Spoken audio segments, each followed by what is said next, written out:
这个准备还得红色有点啊。搞到几好个嘞？我都到。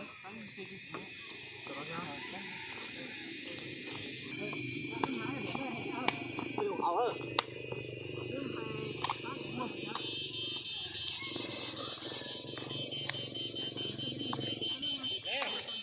Nhân ba nè, con nhân ba, nó tự phải lấy, để giờ tiền nó chắc lên nè, mày bé. Ta cái nãy không có nãy. Không phải chấm nó á. Đó tao hỏi cái tôi sao tôi gì á? Làm gì vậy chứ à? Nó giờ nó xóa à? Nó xóa à? Nó chưa gì là lo. Không một cái hũ. Giờ ta chơi chip bắn đây rồi. Cái bé gì này bé giờ thì bắn rồi nè. Em giờ bắn rồi. Cái tin nhận được cái này tú tọn khải ra tú tọn á. Cái giờ gì đó gì? Cái giờ thì mà do cái nãy gì mà lần cho đi đi giờ thổi hả chị? Giờ là thổi chơi à? Không giờ mà chứ anh giờ. Bé mà làm đâu cái giờ thổi một tiếng chơi. Nhưng mà cái nãy gì mà gì? Chơi. Giờ lấy xong hết sạch đây. Đó. Đi xong không được cái Mà hai đứa chết rồi chứ. Cái bê bư đó. Anh em chưa? Sao? Đi. Giờ nuôi. Quá là nung đâu thế của cái to này nữa.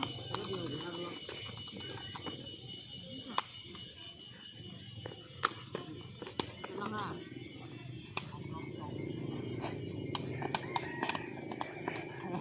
Sao nóng thế à? Chưa chia, chưa cho.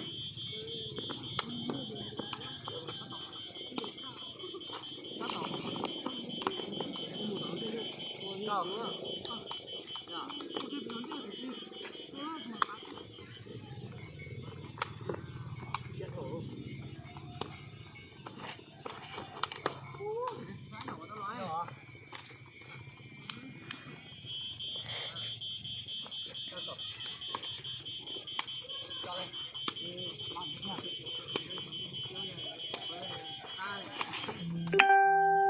Nó làm tao nhỏ xíu nữa. Sáng tôi bắn kia chứ.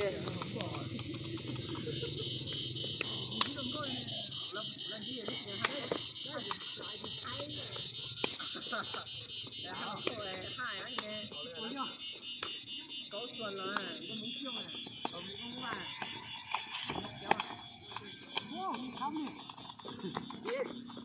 Cha.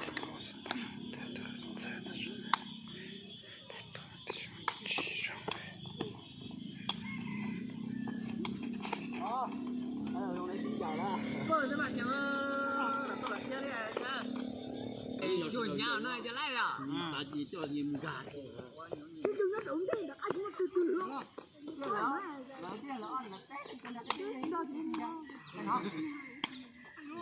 nó. Giờ chỉ hai cũng có khó đúng à? Nên bỏ cá bên giờ à? Mi, nên bỏ bên giờ à? Ba à? Đấy chỉ tàu à? Đây chỉ hai bao à? Bên nào giờ lý do nè. Đây là nhá, giờ chỉ ta nó không phải bây giờ. Cái gì mà giờ bé nên giờ bé mình giờ mà bé cho nó chọn một tua chứ ó cho họ cho ấm mua nạc khổ nào. Cái này cách pan chở một tua thì xỉa nạc khổ lỡ.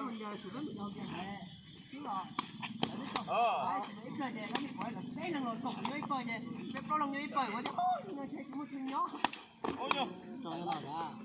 Nên là cô nhà.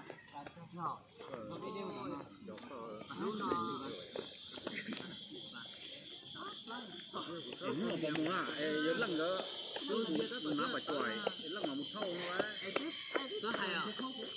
cái mông đó. Tới phía mua xỉa lo. Này hết tí sáng này rồi nữa chưa à? À, vì thế đã luôn nữa. Bây giờ đấy là lắc à, nó bắt lồi được chứ gì? Ôi giờ như lúc sao? Giờ tiền nên nó nhít bom, giờ nên nó nhít bói chuột rồi, giờ nên phải giờ nên. Em phải chịu ai chịu phải? Cho khó tiền tiền giờ chỉ khó à? Ai chịu phải à? Cũng mà cũng như chỉ cái này chứ. Ôi yo. Mà nên học cũng là chỉ cùi ó muốn nên chẳng hoa ô. Giờ có căng đó chỉ mà nên trong nói chuyện đấy, có nên su là tua chứ. Chỉ học cù nè. Ai chịu phải à? Có thể cũng mà cũng tàn là khó đấy, nên cho lùi để sức khỏe rồi đó. Cái hai kia thì mà sân nào sân nụ nè chứ. Ba cái gì lấy mua rồi? Cái lo lù mà cái đó. Tỏi phải tôi chụp bài ha. Nên chờ chỉ nhang là khát thêm một thể lệ, cái gì? Nên cho khiến giờ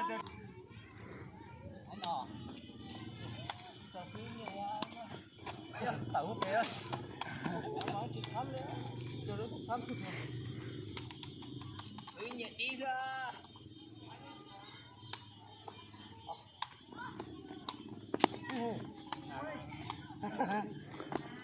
giờ gì đó họ khá thế nó nói là hả nó nói là khá thế của nhung người đấy giờ mà đi chơi đi coi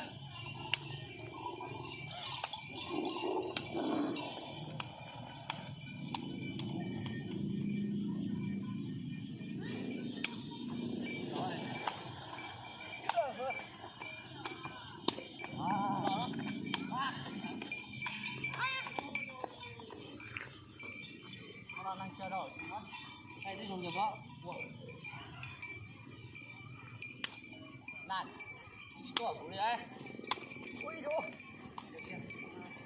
có đây này rồi tay chỉ so thôi đi xuống đây à xuống vậy thế tôi giờ thì tôi cả chứ không ô cũng trong chợ kia cũng chỉ sản theo kia thế đó còn đó hả tôi được chưa cái câu ở trong đây thì cái nhung nhá nó nói à có nhiều món này tôi ăn giờ nó cái chờ này thấy không nó là lý này dạng đó là trên tập trung sông tôi nói là có tao liền có chồng tao liền lên một bó anh nhỏ bây giờ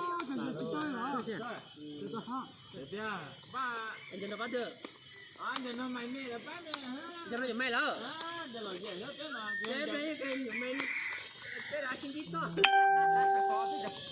cái số tốt rồi nó cái này đã xuống rồi mày Quay trở về qua.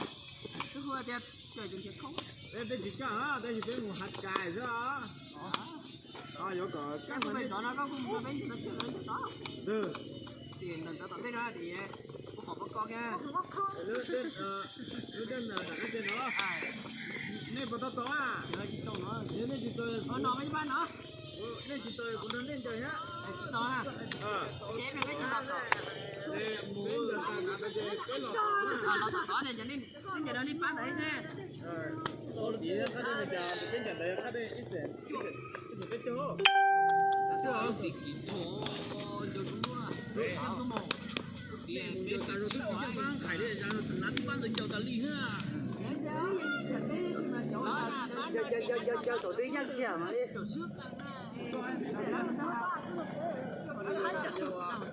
Đâu sao vậy? Bật chổi hết chưa? Bán này tôi chỉ cần đi là chả phải chỉ mò đi này. Để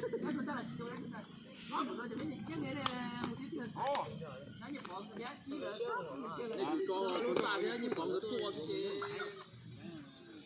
Bảy châu xe cho nhớ là ngon đi.